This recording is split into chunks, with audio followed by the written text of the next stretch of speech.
नमस्कार दोस्तों, आप सभी का राघव वॉइस चैनल पर स्वागत है। दोस्तों, आज का यह आर्टिकल आप सभी के लिए बहुत ही स्पेशल और मोटिवेशनल साबित होने वाला है। दोस्तों, आज के इस आर्टिकल के जरिए मैं आपके साथ एक इंटरेस्टिंग स्टोरी शेयर करने वाला हूँ। इसीलिए दोस्तों, इस आर्टिकल को अंत तक जरूर पढ़ें। तो चलिए बिना समय को गंवाए कहानी की शुरुआत करते हैं। जीवन की यात्रा, एक प्रेरणादायक कहानी। एक बार की बात है, एक बहुत ही बुद्धिमान व्यक्ति एक स्थानीय गांव में रहता था। वो बुद्धिमान व्यक्ति उस गांव का मेयर था और गांव का हर कोई व्यक्ति उसका सम्मान करता था। उसके विचारों और राय को अच्छी तरह से स्वीकार किया जाता था। कई लोग सलाह लेने के लिए उसके पास आते थे, लेकिन उसका बेटा हालांकि बहुत आलसी था।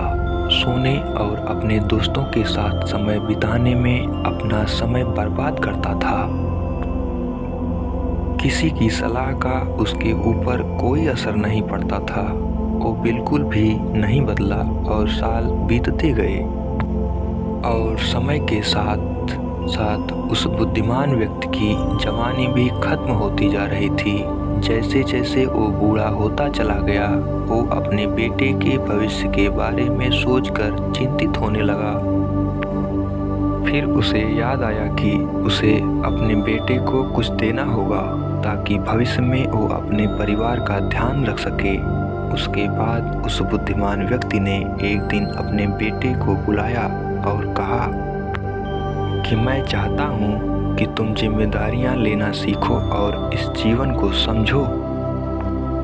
मैं चाहता हूँ कि तुम अपने जीवन के वास्तविक उद्देश्य को या वास्तविक लक्ष्य को खोजो या ढूंढो, और जब तुम उसे ढूंढ लोगे तो तुम उसे हमेशा याद रखोगे।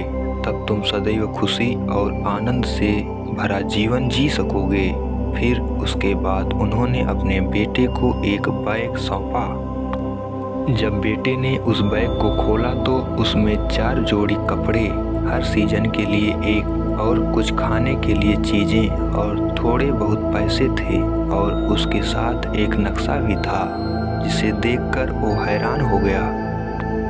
फिर उसके पिता ने उसे कहा कि मैं चाहता हूँ कि तुम एक खजाना ढूंढो, और मैंने उस जगह का एक नक्शा भी तैयार किया हुआ है जहाँ खजाना छिपा हुआ है। तुम्हें उसे ढूंढकर मुझ तक लाकर देना होगा। उसके बेटे को यह विचार बहुत पसंद आया और उसने यह सोचा कि उसके पिता के पास उसके लिए एक अच्छा विचार है। इसीलिए अगले ही दिन वो लड़का खजाने को ढूंढने की यात्रा पर निकल पड़ा। उसे वास्तव में बहुत दूर सीमाओं, जंगलों और पहाड़ों की यात्रा करनी थी। जब उसने यात्रा की तो दिन हफ्तों में बदल गए और हफ्ते महीनों में बदल गए। इस दौरान वो बहुत से लोगों से मिला और कुछ लोगों से उसे खाने की मदद मिली तो कुछ के पास आश्रय। वो उन लुटेरों से भी मिला जिन्होंने उसे लूटने की कोशिश भी की, और जो लोग उसे धोखा देने का प्रयास करते थे उसे अपने यात्रा में उसे ह्यूमैनिटी का सबसे अच्छा और बुरा अनुभव मिला। धीरे धीरे मौसम बदल गया और जब मौसम खराब हुआ तो वो उस दिन रुक गया और मौसम साफ होने पर अपनी यात्रा को फिर से शुरू की। आखिरकार 12 महीनों की यात्रा करने के बाद वो अपनी उस मंजिल पर पहुंच गया। वो एक पहाड़ की चोटी थी। नक्शे में यह दिखाया गया था कि खजाना एक सुनहरे रंग के पेड़ के नीचे रखा गया है। और जब उसे वो पेड़ दिख गया तो उसने उस पेड़ के नीचे खोदना शुरू किया, लेकिन 2 दिन खोदने के बाद भी उसे वहां पर कुछ भी नहीं मिला। तीसरे दिन वो इतना थक गया कि उसने निराश होकर उस जगह को छोड़ने का फैसला कर लिया और अपने घर वापस लौट आने का मन बना लिया। जब वो वापस अपने घर जा रहा था तब रास्ते में उसने उसी बदलती लैंडस्केप और सीजन का अनुभव किया, और इस बार हालांकि वो खिलने वाली फूलों और पेड़ों में नाचने वाली पक्षियों का आनंद लेने के लिए रुक गया, उसके साथ ही उसने केवल सूर्यास्त देखने के लिए अलग अलग स्थानों पर रुक भी गया।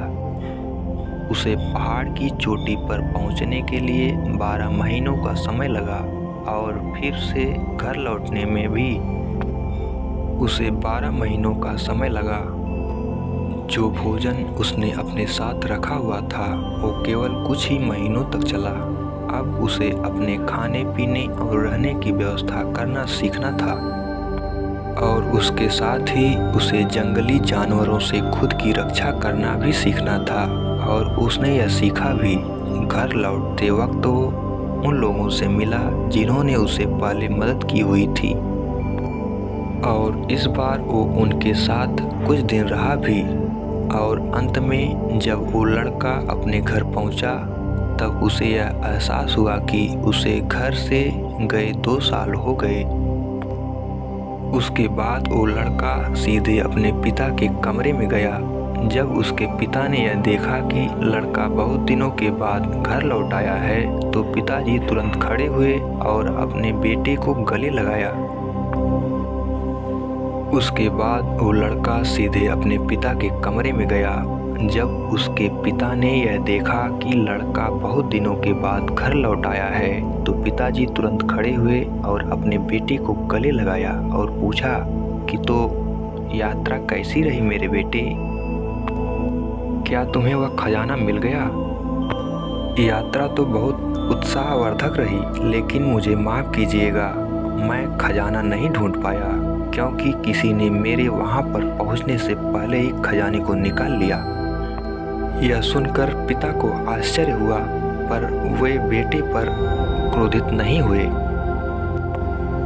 फिर उस बेटे ने अपने पिता से क्षमा मांगी कि मैं खजाना लाने में असफल रहा। फिर पिता ने मुस्कुराकर कहा कि वहां पर ऐसा कोई खजाना था ही नहीं। यह सुनकर बेटा क्रोधित तो नहीं हुआ, लेकिन बहुत हैरान था। बेटे ने कहा कि तो फिर आपने मुझे उसे ढूंढने के लिए क्यों भेजा? पिता ने फिर कहा कि मैं तुम्हें निश्चित रूप से बताऊंगा कि मैंने तुम्हें वहां पर क्यों भेजा, लेकिन उससे पहले तुम मुझे यह बताओ कि उस स्थान पर तुम्हारी यात्रा कैसी रही, और क्या तुमने उसका आनंद लिया? फिर बेटे ने कहा कि निश्चित रूप से नहीं पिताजी, क्योंकि मेरे पास समय नहीं था और मैं चिंतित था कि कोई और व्यक्ति मुझसे पहले उस खजाने को निकाल कर ले न जाए, इसीलिए मैं उस पहाड़ की चोटी पर पहुंचने की जल्दी में था। लेकिन मैंने घर वापसी की समय में यात्रा का आनंद लिया।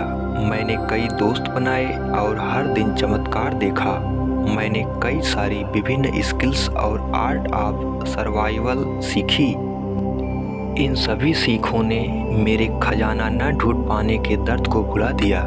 पिता ये सुनकर बहुत खुश हुए और अपने बेटे से कहा कि बिल्कुल मेरे बेटे, मैं चाहता था कि तुम एक लक्ष्य के साथ अपना जीवन व्यतीत करो, लेकिन अगर तुम अपने लक्ष्य पर ज़्यादा ही फोकस रहोगे तो तुम इस जीवन के वास्तविक खजाने को खो दोगे। सच्चाई तो यह है कि जीवन का कोई लक्ष्य नहीं है, बल्कि जीवन एक यात्रा है, और वो ये चाहती है कि तुम उसको अनुभव करो। दोस्तों, बस ये याद रखो कि जब आप अपने सपनों या लक्ष्य का पीछा करते रहते हो, तब उस यात्रा का आनंद लेना बिल्कुल भी ना भूलें। आप सफल भी हो सकते हैं और असफल भी हो सकते हैं, लेकिन सबसे बड़ी सीख इसकी यात्रा में है। हर दिन अच्छा होना और हर दिन दूसरों की मदद करना और हर दिन खुश रहना, यही जीवन का असली लक्ष्य होना चाहिए। और कुछ मायने नहीं रखता है, यही सीख हमें इस कहानी से सीखने को मिलती है। उम्मीद है आपको आज की यह कहानी पसंद आई होगी। दोस्तों, अगर आपको यह कहानी पसंद आई होगी और आपके लिए उपयोगी साबित हुई होगी तो अपने दोस्तों के साथ मेरे इस राघव वॉइस चैनल को सब्सक्राइब करना ना भूलें। उसके साथ ही ऐसे ही इंटरेस्टिंग कहानियों को पढ़ने के लिए हमारे राघव वॉइस चैनल को सब्सक्राइब, शेयर और लाइक अवश्य करें। दोस्तों, आज की इस कहानी में सिर्फ इतना ही।